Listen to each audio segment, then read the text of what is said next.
energía, porque pienso que si no nos ayudamos unos a nosotros, pues bueno, el mundo iría muchísimo peor. De momento hemos recaudado pues 3 de estas cajas, vamos casi por la cuarta, casi llena. No hell below us.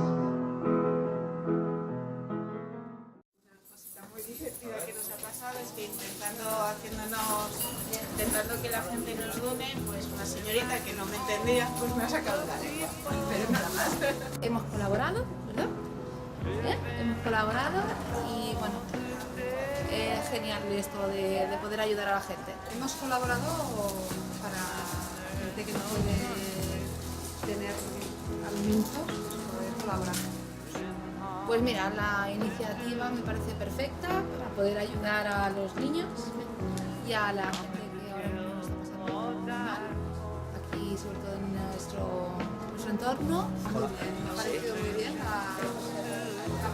bien, porque nada más entrar nos han dicho si queréis colaborar.